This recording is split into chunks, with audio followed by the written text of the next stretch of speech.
What's up, homos? Welcome to my first ever review on the channel, and first video that isn't just gameplay of Crash Team Rumble or Fortnite. Today we are looking at the most recent Crash Bandicoot game that I just brought up, Crash Team Rumble. So let's get into it. To start off with, I want to say that Crash Team Rumble is a really good game that is held back by a lack of content and a player base. To understand what I am saying here, we have to go back to the announcement of this game back at the Game Awards in 2022. After 2 years of teasing the game was finally announced to a confused reception. Nobody knew what the game was really about from this trailer. All we knew is that the game was an online multiplayer title, which was a new direction for a Crash Bandicoot game. 3 months later, we got a pre-order trailer which showed off some gameplay of the game, which still led to confusion, because it did not tell you what the objective of the game actually was. April is where people who pre-ordered the game got to try the game out, and they were mostly impressed. The gameplay was fun and addicting, but there was a lack of content, which people shrugged off as it not being the full game. We will come back to this later. June 20th, 2023 comes around, and I didn't know it was even out, because I didn't care for the game at the time. And it had a mixed reception from critics that I've seen.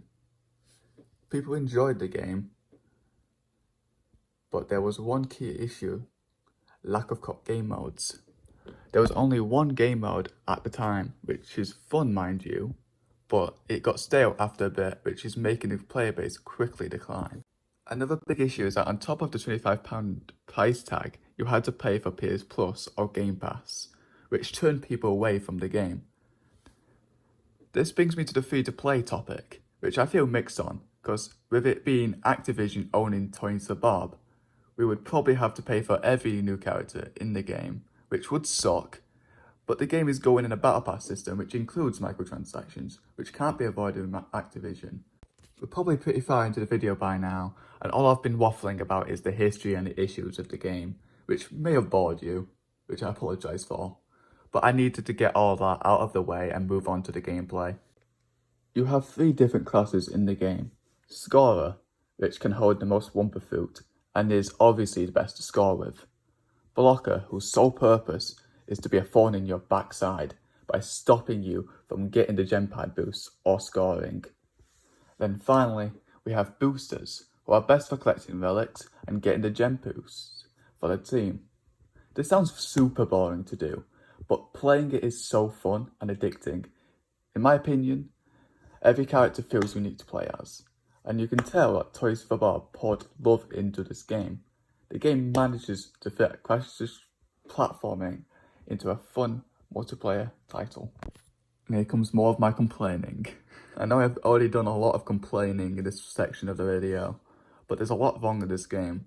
As I brought up earlier, there's a lack of game modes, which, as I mentioned before, makes this game go stale very quickly. Lack of players is also making this game put bots in your game, which is normal for a game like this, but the AI is stupid enough to make it basically a 3 versus 4. I feel like this game needs a single player story mode, or just a mode where you can play offline and adjust the AI's difficulty, and have the game mode give you XP. And it also needs more stuff to keep a healthy player base. At the start of Season 2, your mother was added to the game. I'm joking. That was a horrendous joke. But in all seriousness, Party mode was added to the game, which is the second main mode in this game.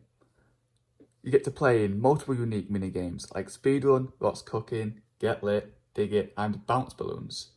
In these minigames, you do stuff like speeding through stages, Speedrun, and lighting candles in Get Lit. But what all the minigames has in common is that at round 4, you collect boss tokens to get a chance to fight that boss in said minigame.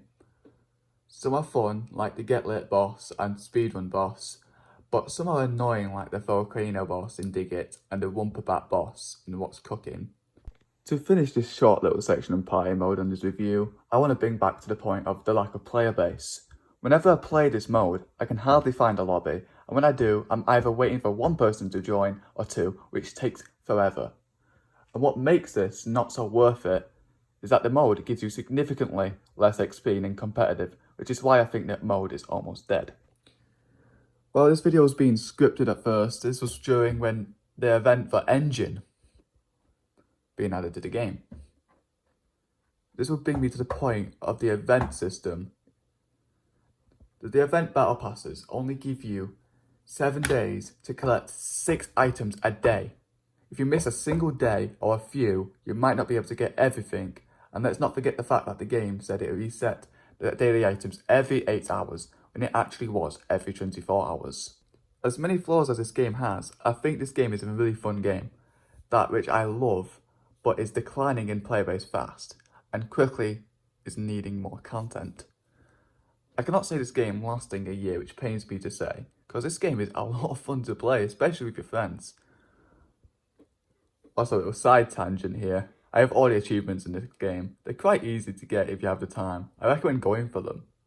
I started writing this script for the video back in 2023 in September, when Season 2 was releasing, and it's almost time for Season 4, so I will leave a Season 3 review. This was by far the best season of Crash Team Rumble, starting off with the first new character, the purple dragon, Donatello. That joke made no sense, but I'm keeping it here. Tough shit. In all seriousness, Spyro was added to the game and became one of my favourite characters to play as, especially in party mode. You can charge, breathe fire, and do this weird headbutt thing that I cannot understand. The roadmap for this season was the best by springing it to us for the first 2 months of the season, leaving the third for us to enjoy the new content. First drop of content was Artisan's Arena for competitive, which is a unique map for Spyro, and the same day was What's Juicing in party mode, which was just a reskin of What's Cooking. It's disappointing to say that the party mode for the season was very disappointing. As I mentioned earlier, What's Juicing was just a reskin of What's Cooking, and the same can be said for the second mode added later on that season, Forest Run, which was just another speedrun. It's still peak though, because speedrun is the best one, don't at me. I'm sorry I'm not going in order of the releases here of the season. It's very hard to keep track of. Later on this season, we got a second hero, Alora, which is classed as a blocker, but feels like her own class, a healer basically. She's best used to heal teammates and not blocking. Lastly, for the major content that I remember is the most recent power, the Bank Portal. This lets you teleport to your base from anywhere as long as it's ready. It's pretty useful. As of Season 3, the game has gone up from what I originally reviewed the game in Season 1 as a 6 out of 10. I didn't include it here because I feel like there would be not much point, since it's now nearly Season 4 and my opinions have changed. It's now gone up to a 7.5 out of 10. I would love to give it an 8 right now because of what we got this season, but the issues of collectibles only showing up in party mode and event items showing up in the wrong events, like the dragons during the winter event. Also, the meta this season of blocking is extremely annoying.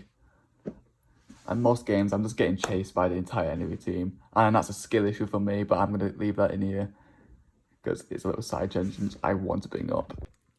This brings me to the conclusion of the video. This video has taken so long for me to get motivated to finish. I apologise for all the people I've told that I was going to get it done in the first 2 weeks of the starting the script. And it's now 2024. I am going to end on a sour note, unfortunately, due to the recent layoffs at Activision Blizzard, specifically Toys for Bob. At the end of January, Microsoft laid off 1,900 employees from Activision. 86 of those was apparently from Toys for Bob, which some people might shrug off as not a lot, but Toys for Bob is a small dev team, and as of right now, according to sources I found on Twitter, they have only 50 people there right now. This is a tough time for those former employees, and I hope they all find new jobs to get back on their feet. Toys for Bob is one of my favourite dev teams of all time. They made my favourite games when I was a kid, which is Skylanders. 4 years ago, they released Crash 4, It's About Time, the day I got broken up with by my ex. And that game got me through that time, and has become my favourite Crash Bandicoot game. And to the game which is the topic of this video, that released last year, Crash Team Rumble. This game brought me closer to the friends I have. And I love them so fucking much. They mean the world to me. And this game brings me closer to them. And that is why I made a video about this game, because I really care about this title. And I'm really looking forward to the future of this game. Now to conclude this probably long video, I hope you enjoyed watching and hit a like and subscribe, though gang. And now you're never going to do that after I just said that. But please do. This is my first ever review, so I know it's flawed and it could be a lot better. And I've been stuttering a lot, but I'm really anxious. But we all start somewhere, right? And lastly, to Toys for Bob, we love you. We all do. I hope you enjoy the rest of this gameplay.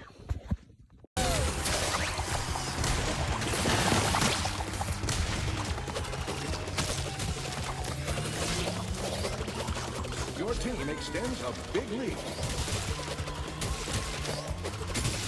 Flytrap Spitter ready.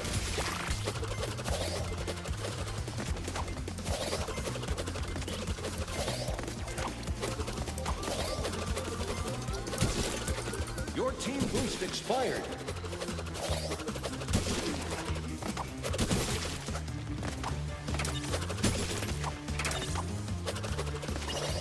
Enemy block bomber.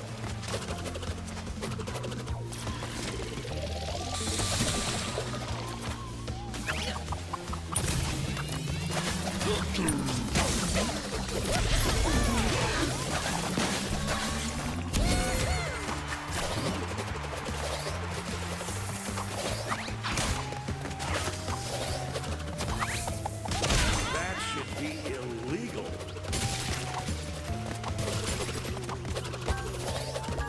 Enemy block bomber.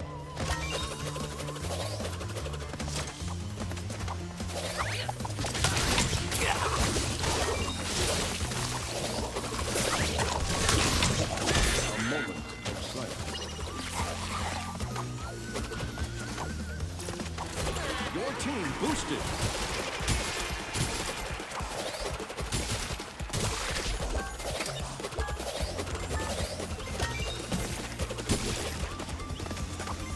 Flytrap Spitter ready.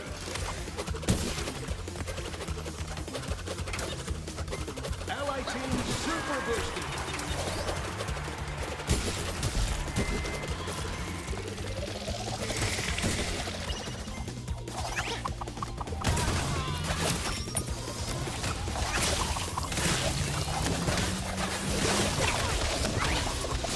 Your favorite marsupial balls again.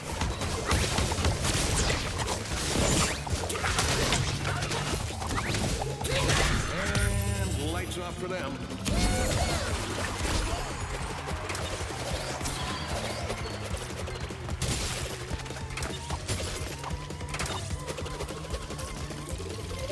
Allied Glove Bomber.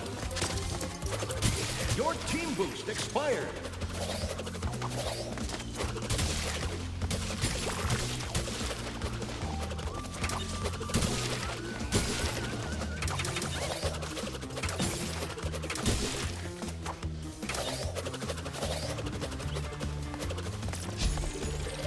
Allied Glove Bomber.